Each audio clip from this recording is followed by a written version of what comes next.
I'm a mail carrier in the middle of nowhere, and one house is planting my packages.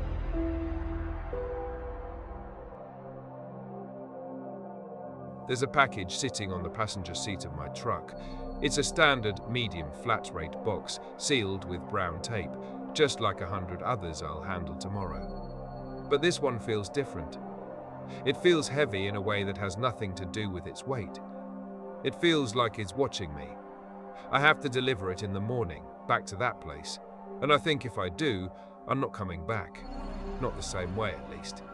For the better part of a decade, my world has been a 120-mile loop of gravel roads and cracked asphalt, cutting through the vast, breathing sea of Kansas farmland. I'm a rural mail carrier. You learn the rhythm of a place like this. You learn the way the summer heat presses down on the corn, making the air thick and sweet with the smell of growth. You know which farms have the dogs that chase your tires, and which have the old women who wait by the door with a glass of ice water. You know the exact cadence of the seasons by the color of the fields, the electric green of spring giving way to the brittle gold of late summer. My route is a part of me, etched into my mind like the grooves on a vinyl record. I know every turn, every pothole, every dilapidated barn leaning against the wind, which is why I can tell you, with a certainty that chills me to the bone, that 447 Harvest Road did not exist until this past August. It was a Tuesday, the air so thick with humidity it felt like you were breathing water.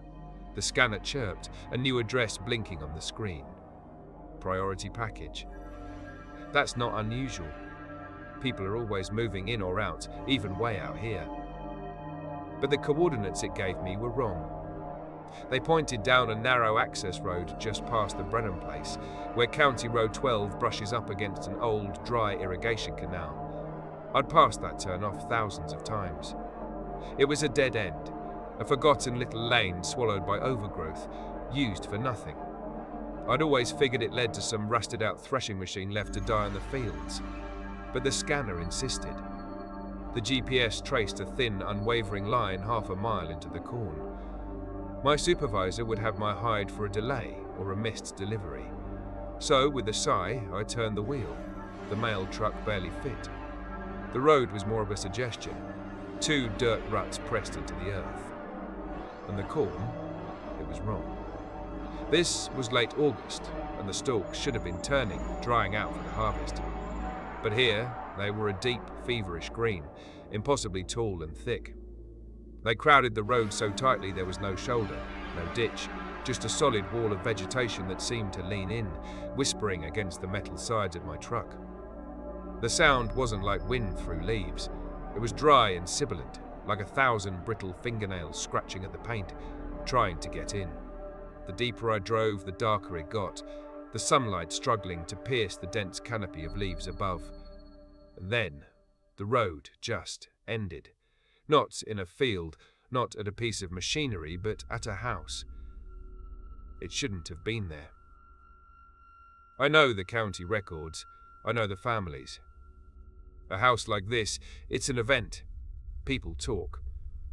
But this one sat in total isolation, as if it had simply sprouted from the earth overnight. It was an old 2-story farmhouse, the kind you see in faded photographs, with white paint cracked and peeling like sunburnt skin. A wraparound porch sagged in the middle, and the windows were dark, vacant eyes staring out from under the eaves. The most unsettling thing was that there was no yard, no patch of grass, no flower beds, not even a gravel driveway.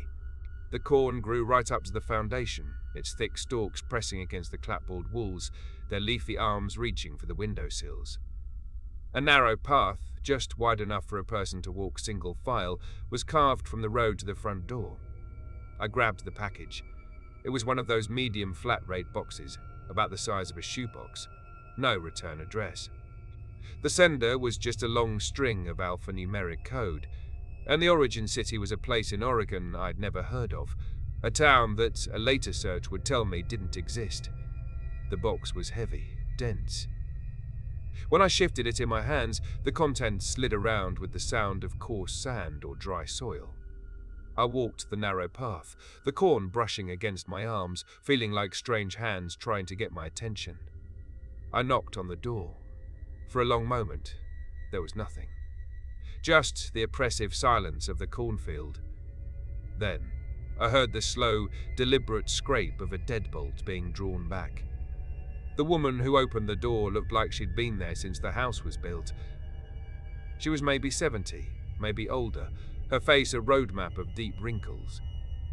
She wore a simple, faded house dress, the kind with little sunflowers printed on it, the yellow bleached out from 100 washings. Her hair was thin and white, pulled back in a tight knot. She looked at me and smiled, but the expression never reached her eyes. They were a pale, cloudy blue, like a winter sky, and they held no warmth at all. She didn't say a word. Not hello, not thank you. She just reached out with both hands, her fingers gnarled and surprisingly strong, and took the box from me. Her touch was cold and dry, like old paper. She held the package to her chest, nodded once, and then softly closed the door. The deadbolt slid back into place with a heavy final thud before I'd even stepped off the porch. That was the beginning. It was 3 months ago. Since that day, every Tuesday and every Friday, a new package appears for 447 Harvest Row. It's always the same. Same size, same impossible weight, same sound of shifting earth inside. Always priority mail. Always the same woman, Hesper. I learned her name from the mail label. Always the same wordless exchange. The same empty smile. The same deadbolt, locking me out. The routine began to eat at me. I'd start to feel a knot of dread in my stomach as I approached the Brennan farm. Driving down that suffocating green tunnel twice a week felt like entering another world, one that operated by its own silent, unnerving rules. I started noticing things.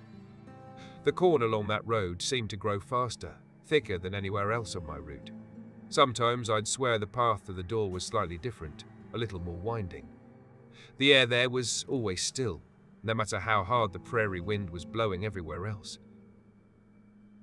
Last week, the curiosity became an unbearable itch, a pressure building behind my eyes.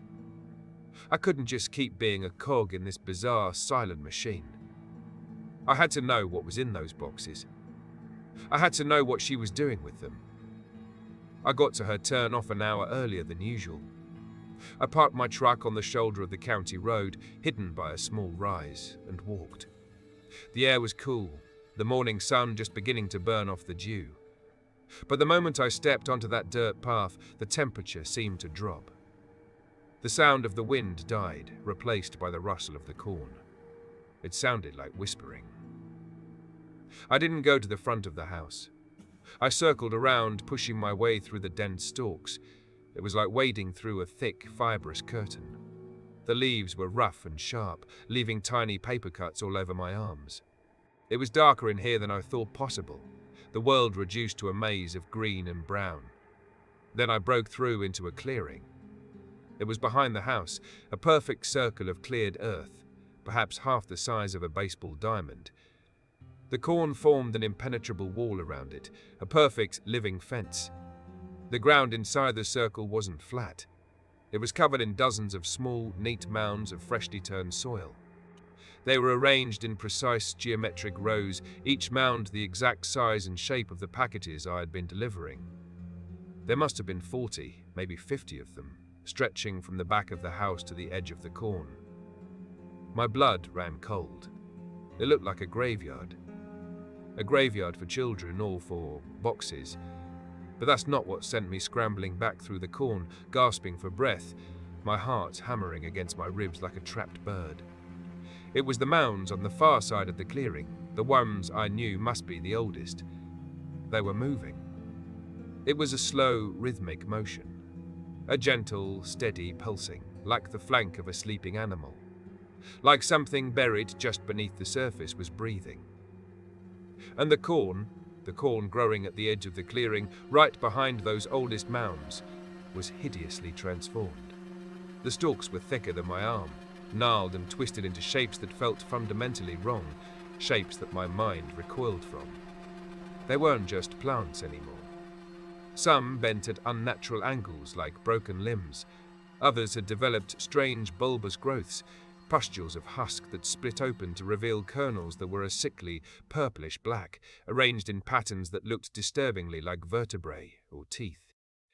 One stalk had contorted into a shape that looked so much like a human hand, fingers splayed and reaching for the sky, that I had to choke back a scream. And then I heard it clearly. The whispering. It wasn't the wind. It was coming from the ground, from the pulsing mounds themselves. A low, wet, chittering sound, a chorus of voices speaking in unison but without words. It was a sound of hunger, of anticipation, a sound that burrowed into my ears and has been nesting in my brain ever since. I ran. I didn't care about the cuts or the noise I was making. I just crashed through the corn until I burst back out onto the dirt road, gulping in the clean, normal air of the Kansas morning. I've tried to tell someone. I mentioned the new, unlisted address to my supervisor, and he just looked at me blankly, pulled it up on his computer. "It's all verified, Silas," he said. "Been in the system for years. Years. I tried driving down that road on my day off. I wanted my wife to see it, to prove I wasn't losing my mind, but the road wasn't there. It was just what I'd always known it to be, a short, overgrown lane that ended in a wall of corn 20 feet in. There was no house, no path, nothing. It only seems to exist when I have a package to deliver. The scanner is my key and my curse. The box for tomorrow is sitting in my truck right now. I brought it home. I shouldn't have. It's a federal offense, but I couldn't leave it in the depot. I could almost feel it from here, a subtle vibration in the air. The tracking information is the same as always, sent from a ghost town by a sender who is just a number. I've thought about destroying it, burning it, throwing it in the river, but what if that's worse? What if she comes looking for it? What if the things in her garden need it? What if they're hungry? I know what I have to do. Tomorrow morning, I will scan the package. The path will open up for me.